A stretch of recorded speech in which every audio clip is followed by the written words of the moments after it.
ஊரை விட்டு தப்பி ஓடிய உதயநிதியின் நண்பர்கள் கைதுக்கு பயந்து வெளிநாடுகளுக்கும் வெளிமாநிலத்திற்கும் மீண்டும் தப்பி ஓடியுள்ளனர். உதயநிதியின் நண்பர்கள் அமலாக்கத்துறை அதிகாரிகளால் விசாரணைக்கு ஒட்டுமொத்தமாக விசாரணை நேரில் ஆஜராகும்படி நீதிமன்றம் ஒரு சில நாட்களில் கூறுவதாக இருந்தது. இந்த வழக்கு தள்ளுபடி செய்ய வேண்டும் என்று திமுகவின் தலைமை பல முறை நீதிமன்றத்தை முறையிட்டது. ஆனால் இந்த வழக்கு டாஸ்மாக் முறைகேடு சுமார் 25,000 கோடி மக்களது வரி பணம் தற்பொழுது கேள்விக்குறியாக இருக்கிறது.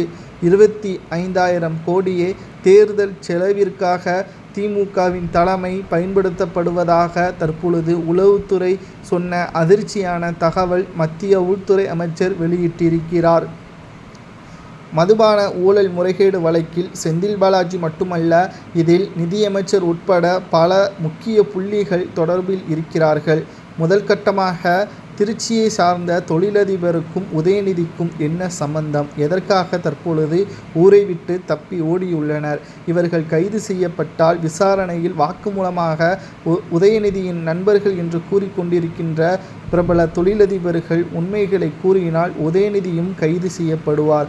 அப்படி அவர் கைது செய்யப்படக்கூடிய ஒரு சூழல் ஏற்பட்டால் அவரது பதவியும் பறிபோகும். செந்தில் பாலாஜியின் பதவி எப்படி தற்பொழுது பறிபோகியிருக்கிறதோ அதேபோல் உதயநிதியின் பதவியும் பறிபோகும் என்பதில் எந்த ஒரு மாற்று கருத்தும் கிடையாது. திராவிட முன்னேற்றக் கழகத்தின் கடந்த 4 ஆண்டுகால மிக மோசமான ஆட்சி மக்களுக்கு எந்த ஒரு வளர்ச்சியையும் ஏற்படுத்தவில்லை. கோபாலபுர குடும்பத்தினர்களது வளர்ச்சியும் கொள்ளையர்களது கூட்டத்தின் வளர்ச்சியும் தான் அதிகரித்திருக்கிறது. உதயநிதியின் நண்பர்கள் 3 நபர்களில் 2 நபர்கள் தலைமறைவாகவும் ஒருவரை தற்பொழுது அமலாக்கத்துறை அதிகாரிகள் விசாரணைக்காக டெல்லிக்கு அழைத்து செல்ல உள்ளனர். இந்த விசாரணையின் முடிவில் நிச்சயமாக உதயநிதி உட்பட பலரும் சிறைக்கு செல்வார்கள் என்றும் தமிழக மக்கள் 2026 சட்டசபை தேர்தலில் புதிய மாற்றத்தை கொண்டு வருவார்கள் என்றும் தற்பொழுது தகவல்களை நம்மால் பார்க்க முடிகிறது.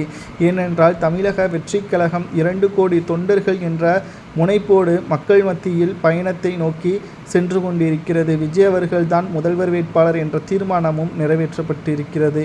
இதனால் திமுகவிற்கு மிகப்பெரிய ஒரு தலைகீழாக மாறக்கூடிய ஆட்சி கவிழ்ப்பு, எதிர்க்கட்சி பதவி பறிப்பு என்று அரசியலில் இருந்து ஓரம் கட்டக்கூடிய நிலைமையும் உருவாகும் என்ற செய்தி தற்பொழுது கிடைக்கப்பெற்றுள்ளது. ஒருவேளை உதயநிதியின் நண்பர்கள் குற்றவாளியாகவும் அவர்கள் வாக்குமூலம் கொடுத்தால் உதயநிதிக்கு என்ன தண்டனை கொடுக்கலாம் என்பதை கூறுங்கள்.